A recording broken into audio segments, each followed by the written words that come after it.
You know, Right. the one that's going to be scary, it's the apocalypse. It's the real one. It's the real one. Not That's the the one you should be concerned with. yeah, not the apocalypse. I keep reading in the news that it's getting closer. The Mayan calendar. Every day. Did you see the video of the Chinese restaurant in California where the robot started dancing? I think Yeah, they were like fighting with it to keep it. Yeah, it's so That was funny. great. It had a handle on the back. I put that on the Instagram, but one of the comments I was going to have is like my wife trying to drag me out of a bar at It's the Radial Ventures podcast coming back at you with another week's worth of discussion about the latest trends in technology, building startup companies, and what's going on in Buffalo. My name is Dan Miner. I'm your host. I run the Series B media platform in Buffalo, seriesbuffalo.com. Please check it out. And I'm here with the senior leadership team of Radial Ventures, Buffalo's first and only venture studio, powered by the 43 North Foundation. What's up, guys? London. Man, we have some really interesting things to talk about today. We're going to get through considering the waves of venture capital and where it's going, what the real world sort of opportunities are for building businesses now and how quickly that's changing. Some really controversial comments that came from NVIDIA's chairman and CEO this week about the nature of building software, what consulting companies even are anymore, and whatever else comes our way. There was some interesting research that came out recently that talked about exactly how much venture capital was going into AI, but how such a big percentage of it was going into these really big, a very few amount of companies that are laying just a ton of like logistical infrastructure. And that's interesting in itself. But the question is, if all the VC is going into a very few amount of companies, what is the sort of nature? What are the commercial opportunities that are left for building high tech startups and software startups in today's world? So I really wanted to start off with that really broad question, which is putting infrastructure aside, what kind of opportunities are out there right now, and what is the sort of nature of solving problems with software? it's what 80% is going into 3 companies. One way to look at it actually is those are very big numbers. Kind of look at the amount of capital that's being deployed from on the venture side, and it's stupid money from a size, right? It's crazy numbers that we've never seen before. Maybe the pie has gotten bigger. There can be a view that it is a small percentage, and we'd probably have to go look at what that number is in an absolute dollar amount. A lot of room. There are other companies getting funded. They may not be raising $5 billion rounds, but there's still opportunity for people who are going in and leveraging these new opportunities with the tooling that all the foundational models and all the new companies are creating. It's opening up the door for people to go out, build new companies cheaply, easily. And there's that other component to it as well. There's a huge movement around seed strapping, right? If you're able to, as a non-programmer, go out, build a product, get it out there, leverage all the tools to get from a go-to-market standpoint. And you can do that very quickly, and you can do that very cheaply. So there is a big movement of seed strappers who are saying, hey, I can get something up and out, start bringing in revenue. Maybe they're raising a seed round, and that's the last round they'll ever need to raise. Or they don't need to raise anything because they've bootstrapped this thing and pulling in enough revenue and just kind of growing that way. So it's definitely a wild time. There's still capital out there for those companies that are looking to raise. But again, to the point, there's a lot of people doing a lot of the same stuff. And so the differentiation piece is going to be harder. Yeah, that's interesting because the subtext of the question is, what does this mean for cities like Buffalo? We spent decades laying the infrastructure and laying the expectation that this is technology can be an important industry here, particularly not just corporate technology, but startups that become corporations. And I still want to believe in that. There's still the opportunity to build. I mean, people are more than ever building software products and companies, right? It's the opportunity in non-traditional startup meccas. You complain there's not enough venture capital, there's not enough this or that. Well, you may not need any of it, any venture capital or as much venture capital. You don't need a team of 10 engineers to go do stuff. You can do it with one person, right? So it actually removes the barriers in secondary cities to be able to go and build stuff and bring it to market and solve really unique problems in the market. I don't think it changes the dynamic of it, but I don't think it changes the opportunity. Access to money is not evenly distributed, right? But now access to strong engineering capabilities is becoming more evenly distributed, not just in the United States, but globally. Second, third, fourth tier cities, right? Or areas even that don't have any city around them, the access to engineering capabilities and software engineering capabilities through these models globally is becoming more evenly distributed than money ever would be. And it has created an interesting effect, right? Because these capabilities have arrived, and in the race to continue to build them, that has absorbed all of the money, but is evenly distributing the capabilities. That's an interesting thing to kind of think about when you think about not just how are we doing here in Buffalo, but how is somebody doing in Africa or in a rural part of Asia or an area of Europe with a lower economic situation. And so that's an interesting thing that is really going to, I don't know if I can call it a rising tide, but that even distribution of those capabilities is going to bring about a lot of innovation and drive a lot of opportunity for sure. I think that also means that your access to a coder, and again, this is hardly a new piece of information, your access to engineers as a business owner is going to be less and less the driving advantage that you have in your business. And so you need to think about things that are not the software engineering, whether that's the data, whether that's the relationships you have, whether that's protection through patents or trade secrets. You need to find where that other advantage that you have is, that is not, I have a really great programmer who's able to build my vision enough for me to then go get funding.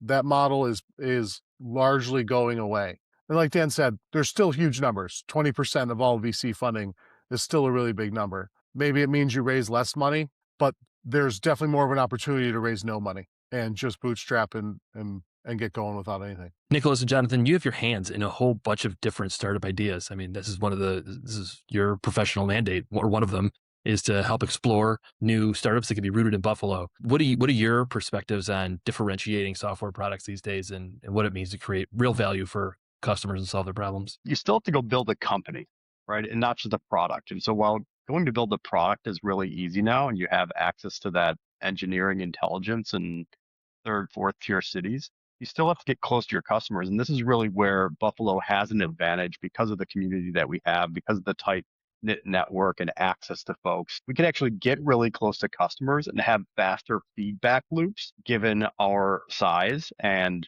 the Buffalo Mafia that we have, the Bills Mafia, if you will. And that's going to give us an advantage in distribution, at least locally here, to get these off the ground and have those feedback loops collapse to build better product faster. And that's part of company building, not just product building. And to really zoom out to what we were saying around venture landscape, in a way, it makes a ton of sense. Investors are putting capital into things that are more known, and they're putting it into the picks and shovels, the infrastructure, right? That's very known. They see the trends today. Whereas what comes after as a second order consequence, the products that get built on top of those tools, now that aperture has been blown wide open. And so everybody can build. And so when an investor looks at products now and potential companies, it's messy and diluted. Anybody can build these things, and they really need to look at folks who are company building, who are finding their customers, getting close to them, and ultimately finding that traction and keeping those customers sticky because of the breadth of software products now able to be created. It was our last podcast. We were talking about agents and hiring AI agents and having them as employees. I think it also points to the fact that company building is actually becoming easier as well.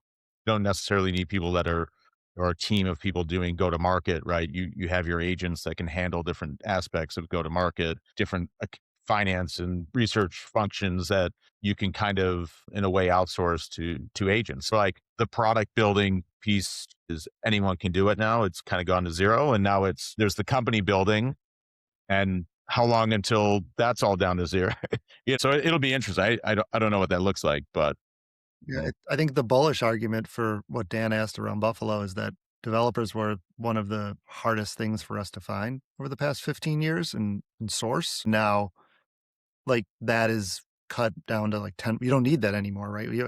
We only need a tenth of what we needed before. So now it's on people to go build things here and do it, with these tools, try to scale what they're doing and grow, getting sales, learning, getting close to customers. So that excuse is gone. There's not enough engineers. It's well, what happens when that's solved? Like go build the thing. So I think some of that's just us imploring people locally to go do that because we're certainly like full speed ahead on doing that sort of work. But I think what we have to think about is that back on the infrastructure question, the late 90s, the infrastructure was laid for the internet. And then 5 years later, 6 years later, we had Facebook and Instagram and like all those companies that came. Like, what does that actually look like next? Because that was a completely different shift. Those companies created the world they wanted to see. They weren't just solving problems in a digital way that have always existed. That's the big opportunity with product is like, what is next? And it's going to be new and you need to go define it, or we need to go define it. Like that's the really big multi-billion-dollar question to go solve when it comes to product. I just want to follow up here because Jonathan mentioned it, but the Radial Ventures podcast does not endorse Mafia activities. I know we have a couple Italians on the line here, but that would be the Bills Mafia. Please do jump through a table, but only light crimes, if you will, the misdemeanor variety. Okay, so we've got a couple of people on the call who've, everybody has touched agency or consulting work in some ways over the years, and there's some really interesting questions now about the future of that industry. How AI has sort of broken the hourly model by which agencies have traditionally operated, and what do you think is next? The future of SaaS is an AI-enabled agency. Right? There's a lot of views on Saaspocalypse and whether it's overblown or whatever, but I think thematically does point to some interesting shifts that in a way are happening, are going to probably continue to happen, where look at the Gartner chart and see who's on the up and to the right and choose between those three and go through trials and do demos and go through the long enterprise sales cycle and figure out what kind of CRM or data analytics platform or whatever it is. Now it's setting up for a model where you have a services company that's coming in and understanding what you're doing and then being able to build in a very quick amount of time what you need, right? And start delivering value very quickly and building systems that weren't available and couldn't exist and being able to build it and custom tailor it to you and giving you the control, not a third party that, you're hoping certain features end up on a roadmap and end up in a yearly, twice a year, quarterly release. We're able to really take advantage of being able to constantly iterate and build software that's just for you, right? And as an agency, there's a couple of different companies. I think it's called Hamilton Park, who's in the basically fund management space. They're a services company, but in reality, they've built out the tooling and the agents where you would have to scale the agency by hiring more people. You're really now scaling the agency by spinning up new agents and being able to have those agents interact as part of the business process as another employee, as we mentioned. That allows you to very quickly get in and be a services company, but also being able to have SaaS type margins. And I think that's becoming a really interesting piece. And I think as it is getting so commoditized to build new products, more people that are overwhelmed by the options. And if you can say, let's just build what you need, that may be a nicer, more straightforward approach and sound a lot better than which of these 150 CRMs that just came out should I choose? We see those companies on Twitter or X, every day. It's Twitter. That could be another podcast, Dan. But I feel like we see all these products all the time and they just disappear. I barely even use them anymore. I used to use everything, log into everything and try it out. And it's just like, oh, there's a cool idea. They have a nice landing page. Tomorrow there'll be something new. That's why I bring up, I think in the future, we don't know what the future looks like, or we have to make it. Because trying to replicate what we have now, or SaaS companies that we had now as new AI companies, isn't really going to work. But I think, on the agency side, you have to look at what an agency actually does. So, if you've run an agency, you're hiring experts that can advise you on what you should do. And then they have teams that'll go do that work. And the AI agents are now replacing those teams from the bottom up. That's what we're going to see. Thinking about this as you're talking, Mags, agencies are just marking up people's time. What happened? Our agency is going to mark up the token spend on what they put in. That's a very easy model to start to imagine and still have something that's potentially hourly or more value-based on the expert side as to what they're advising on. Agents are the ones that are going to start producing the artifacts and deliverables guided by those experts that run the agency. So they're going to be smaller. A lot of what I've heard too is these AI-enabled agencies are starting to look at value-based pricing. If I'm saving you $2 million a year, here's the percentage we want based on that value. We'll see how that plays out. But I think that is the push as we start looking at running these businesses differently, but like totally rethinking the business model in ways where you couldn't do that when you're basically hiring folks and, just You marking up. could do it, but it was really risky. Very risky. We looked at it all the time, and Jonathan and I debated about it quite a lot. There's probably a lot of video calls of those kind of conversations. It was announced earlier this month that OpenAI is going to be partnering with McKinsey and BCG, right? And Anthropic has a similar partnership coming together with Accenture and Deloitte. So I think the answer to, do they need to mark up the tokens? The answer to that question will be probably not. They're just inserting themselves into the major consulting components, right, of the economy to drive their own usage. Well, so maybe they'll mark it up, but they are in the driver's seat, or they're trying to put themselves in the driver's seat when it comes to adoption and the distribution of those capabilities. Yeah, I'm talking about companies. agencies that actually make things, Mike. Sure. Yeah, but I think it's much simpler, or at least this is my viewpoint. Many agencies charge by the hour, and they say, you can buy 1,000 hours of our time, and we're going to work with you to deploy those hours. So what happens when the value isn't correlated to the hour? We saw this happen with the best agencies that I think we followed. They started value-based because they knew the correlation to the hour was a broken frame of value. If you have a junior employee who takes 5 hours to do the job of a senior employee doing it in 1 hour, why should you make less money? And this is to Dan's point of this outcome-based or value-based pricing. I think the hourly model is completely dead, and everybody is going to have to understand how to price outcomes and deliver those, not some leading indicator of value like we spent 100 hours on this and therefore the outcome is good, but we delivered you the results. And I think the model will change. Maybe people or agencies will get a piece of the back end of that, or maybe start for free, right? And run these services and say, hey, we'll take 20% of the outcome. And then it's a win-win for everybody, because the client doesn't have to take on the risk of paying up front the retainer. They're getting involved with people. Those people are proving their worth, and then they have the revenue and the profit share on the back end. It's a natural thing. I'm super excited about it because I always have hated the hourly model, as Nicholas kind of mentioned, but people are going to have to wake up to this, because the things that you can do now in minutes used to take a team of people weeks. That makes Jonathan, do you think it feasible? I mean, it wasn't really feasible before. It was too risky for a small agency to do that. That's my question, is like, do you think it's less risky to do fixed pricing now? Right? Because that's sort of the first step of that. Well, I don't think so either, but it's sort of, that was the reason you didn't do fixed pricing, right? If you put your best people onto a job that you knew could get done by your best people, that's the only way you could reduce the risk. To make more money by putting junior and mid-level developers on a project, the risk that you're going to go over on it increases, right? And you have all that weird calculus that you're messing around with to try and mix. Charge for the senior, put in the junior. Yeah, blended rates. Like you could always do this, right? You're negotiating somewhere in the process. You're either negotiating and scoping up front to get to a fixed price, or you're negotiating when it takes more time and you're like, we need more hours to execute on something. Yeah.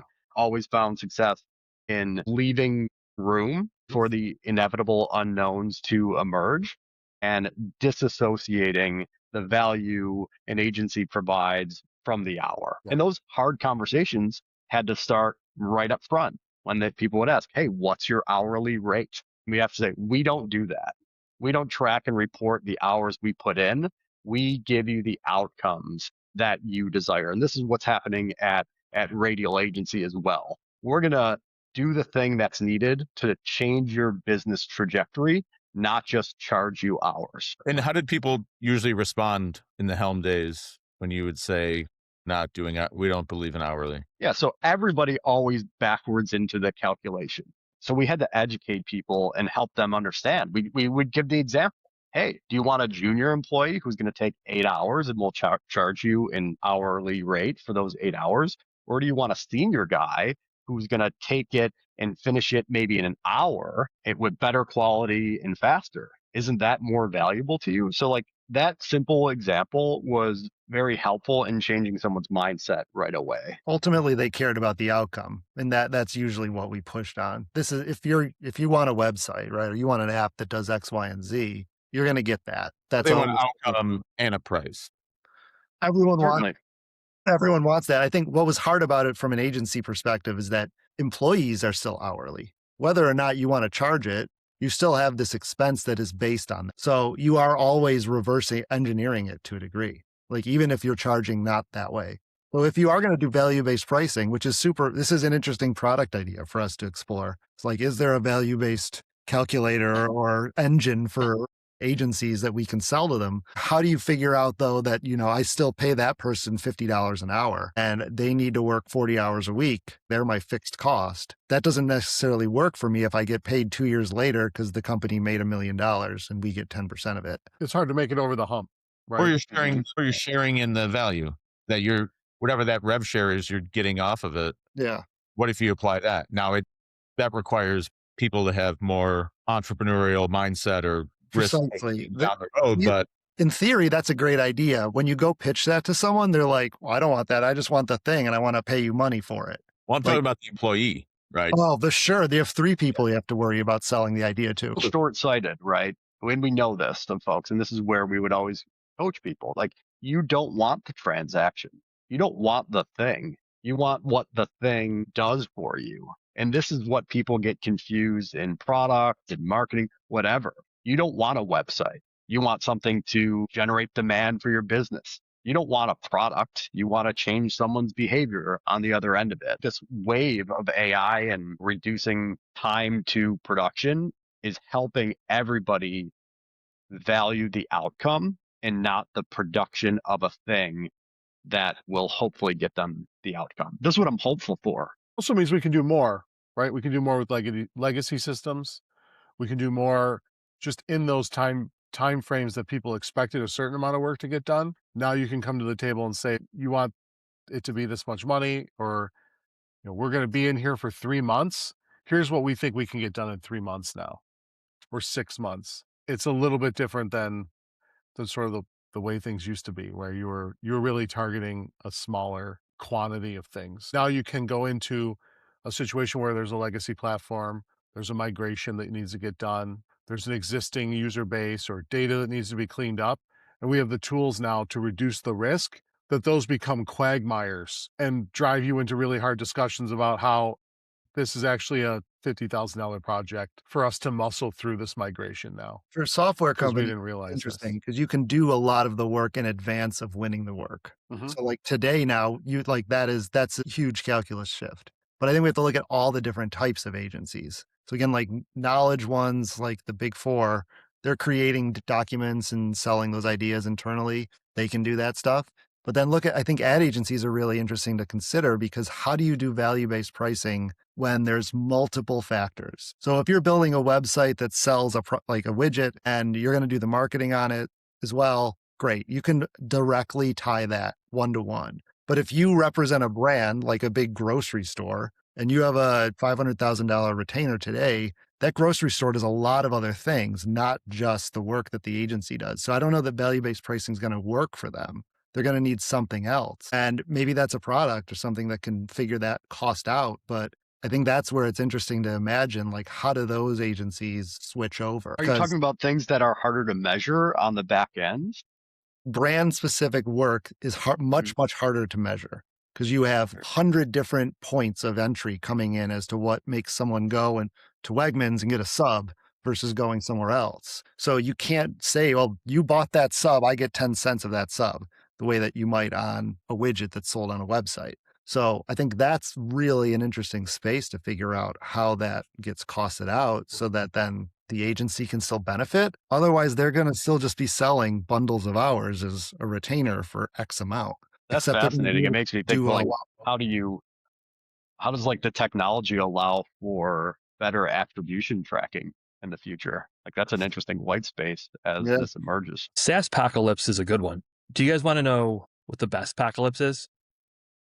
Does anybody have any guesses? Apocalypse. Two-pocalypse. And so it got me thinking, since this is a Radial Ventures podcast, I put into ChatGPT the other kind of apocalypses. Do you guys want to hear some? I do. Yes. Okay. Can you guys guess, since we're in Buffalo, like what first comes to mind? Snowpocalypse. Snowpocalypse. We have those more than you're supposed to have apocalypses, I If it was think. a little by the colder, we'd be definition. having one of those right now. Yeah. Sure. So there was the I think comedians are safe, is what you're saying. They're not going to be affected by AI. Comedians are not going to be taken out by AI. That is a safe for all the parents who thought their kids shouldn't do that. It is now one of the most promising career opportunities. I'm not sure some of these are just ideas or if they're real apocalypses, but do you remember the Adpocalypse? It's a YouTube-based apocalypse. No. Could be I think hallucination. when they first turned on ads, people were really mad. Okay. How like about the Facebook newsfeed Yes. mad? How about the API apocalypse? Is that familiar to you? No. GPT. This is the hallucinations that were It's trying. hallucinations that It's were. really Are you trying. to logged in, or are boost your you just dad using joke. like the free model, Dan? What are you doing over there? I'm logged in. I'm hey this. Gotta You do need to stuff. give it like, you are George Carlin and Robin Williams combined. Now tell me a joke. Right? But Okay, you honestly, want dad jokes? It kind of That's went gonna be downhill after $19.90 a month. Snowpocalypse. So this is a space here. We can fill this Literally with better apocalypses. experiment. Yeah. All right. So let's wrap it up quickly here with some of the comments from NVIDIA Chairman and CEO Jensen Huang, who came out publicly and said that he doesn't think that engineers should be coding anymore. And so let's do a quick round robin on what we actually think those statements mean and if they're real, and then wrap it up.